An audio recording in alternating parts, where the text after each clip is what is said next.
Hello guys, welcome back to our channel Tamil classes. So இன்றைக்கி நம்ம என்ன பார்க்க போகிறோன்னா பவர் ஷேரிங் லெசன் தான் பார்க்க போகிறோம். ஸோ அது வந்து ரொம்ப ஈஸியான லெசன் தான், நம்ம ரொம்ப ஈஸியாக முடிச்சிடலாம். ஓகே, நம்ம பார்க்கலாம். ஃபஸ்ட்டு எடுத்தோடனே நம்ம வந்து ஸ்ரீலங்கா பற்றி பார்க்கலாம். Belgium and Sri Lanka. ஓகே, இது பெல்ஜியம் பார்த்திங்கன்னா ஒரு சின்ன யூரோப்பில் இருக்க ஒரு குட்டி கண்ட்ரிங்க. அது வந்து நம்ம ஸ்டேட் ஆஃப் ஹரியானா இருக்குல்ல, அதோட குட்டி, அதோட கம்பேர் பண்ணுறாங்க.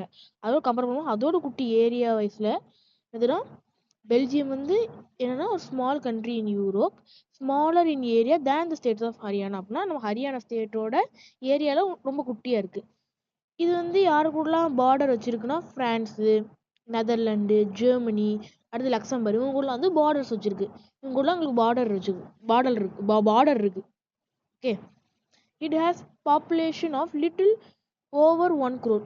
அதாவது 1 கோடிக்கு கொஞ்சம் அதிகமான பாப்புலேஷன் இருக்குது. அதாவது நம்ம ஹரியானா பாப்புலேஷன் கம்பேர் பண்ணோம்ல பாதி பாப்புலேஷன் அங்கே இருக்குது. ஓகே, அடுத்து இந்த கண்ட்ரியில் இருக்கிற எத்தனிக் காம்போசிஷன் வந்து ரொம்ப காம்ப்ளெக்ஸாக இருந்துச்சு. ஓகே, ஸோ இப்போ வந்து நம்ம இந்த டோட்டல் கண்ட்ரியோட பாப்புலேஷனில் 59% ஆஃப் பீப்புள் வந்து ஃப்ளமிஷ் ரீஜனில் வாழ்ந்து டச் பேசுகிறாங்க. ஓகே, அடுத்து இந்த 40% ஆஃப் பீப்புள் வந்து வலோனியா ரீஜனில் வாழ்ந்து ஃப்ரெஞ்ச் பேசுகிறாங்க. ரிமைனிங் 1% பீப்புள் வந்து என்ன பேசுகிறாங்கன்னா ஜெர்மன் பேசுகிறாங்க. ஓகே, ஸோ இந்த கண்ட்ரியோட கேபிட்டல் பேர் பிரசில்ஸ். பெல்ஜியமோட கேபிட்டல் பேர் பிரசில்ஸ். அங்கே வந்து 80% ஆஃப் பீப்புள் வந்து ஃப்ரெஞ்ச் ஸ்பீக்கிங்காக இருக்காங்க, வேறு 20% வந்து டச் ஸ்பீக்கிங்காக இருக்காங்க. ஸோ ஃபஸ்ட்டு இந்த மேப் நான் காமிக்கிறேன். இந்த இதெல்லாம் வந்து ஃப்ளமிஷ் ரீஜன். ஸோ உங்களுக்கு நான் கலர் டிஃப்ரென்ஸ் பண்ணி காமிக்கிறேன். இந்த ரெட் கலரில் இருக்கிறது வந்து நான் ரெட் கலர் ஆரோ போட்டிருக்கேன். அந்த எல்லோ கலர் பார்ட் வந்து ஃப்ளமிஷ் ரீஜன். அடுத்து இந்த ரெட் கலர் பார்ட் வந்து வலூனா ரீஜன். ஓகே, அடுத்து இங்கே வந்து ஜெர்மன் ஸ்பீக்கிங் இருப்பாங்க. இந்த கோடு போட்டு ஜெர்மன் ஸ்பீக்கிங் இருப்பாங்க. ஓகே, இப்போ நம்ம கிளாஸை கண்டினியூ பண்ணலாம். ஓகே, இதான் வந்து பிரசில்ஸ். இந்த குட்டியாக இருக்குல்ல, அது வந்து Brussels. Okay, so the minority French speaking community was relatively rich and powerful. அதாவது கண்ட்ரி வைஸ் இருக்கும்போது நமக்கு மைனாரிட்டி யார் வருவா?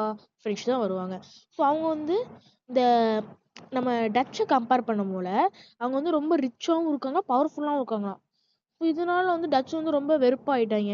என்னடா நம்மளோட பாப்புலேஷன் கம்மியாக வச்சுருக்காங்க, ஆனால் இவங்க நம்ம ரொம்ப ரிச்சாக இருக்காங்க.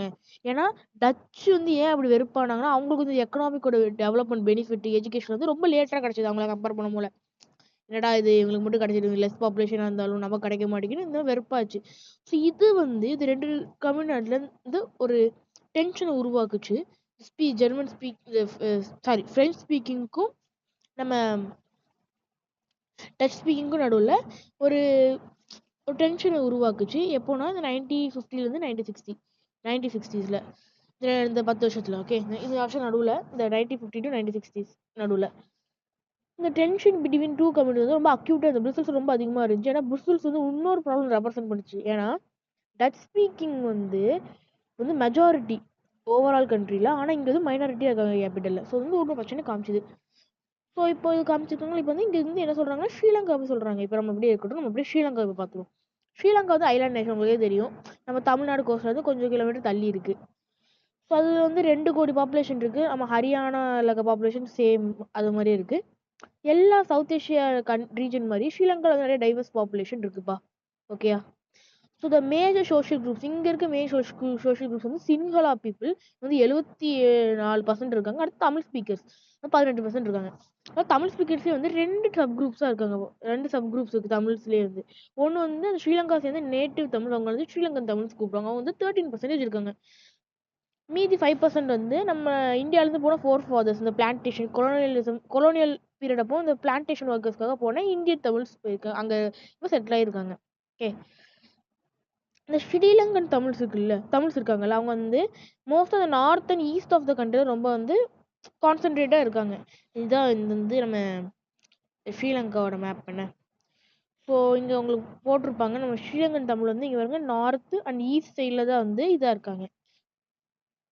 ஸோ இதான் அங்கேயும் இவங்க போட்டிருக்காங்க பாருங்கள். ஓகே, ஸோ இந்த சின்ஹலா வந்து சேர்ந்த பீப்புள் வந்து நிறைய பேர் புத்திஸ்டாக இருக்காங்க. தமிழ்ஸ்லாம் வந்து ஹிந்துஸ் அண்ட் முஸ்லீமாக இருக்காங்க. இந்த போத் சின்ஹலா அண்ட் தமிழ்ஸில் வந்து 7% ஆஃப் பீப்புள் வந்து கிறிஸ்டியானிட்டியை ஃபாலோ பண்ணுறாங்க. ஓகே, ஸோ அடுத்து இங்கே என்ன கொடுத்துருக்காங்கன்னா, இப்போ இந்த பெல்ஜியம் டச் ஸ்பீக்கிங். ஸோ இது வந்து ஒன்றும் இல்லை, எப்படி சொல்ல, okay. In Belgium, the Dutch community could advantage of its numeric majority and force it will on the French and German-speaking population. This would push the conflict among the community further. அதாவது இங்கே என்ன சொல்ல வராங்கன்னா, இந்த Belgium இருக்க அந்த majority நம்பரில் majority இருக்காங்க, அதை வச்சு இந்த கம்யூனிட்டி வந்து ஃப்ரெஞ்சு ஜெர்மனி ஃபோர்ஸ் பண்ண முடியும். ஆனால் இப்படி பண்ணால் கம்யூனிட்டிஸ் சண்டை உருவாகும்ல. So this could lead to very massive partition of the country. Both the sides would come control over Brussels. Okay, so இதெல்லாம் அப்படிதான் கொடுத்துருக்காங்க. இது வந்து ஸ்ரீலங்கா வந்து சின்ஹலா கம்யூனிட்டி வந்து ஒரு பிக்கர் மெஜாரிட்டி வந்து என்ஜாய் பண்ணுறாங்க. ஸோ இது நம்ம இதெல்லாம் பார்ப்போம். இதெல்லாம் ரொம்ப இதாக சொல்ல நம்ம இங்கே ஃபஸ்ட்டு இதை பார்த்துருவோம். ஓகே,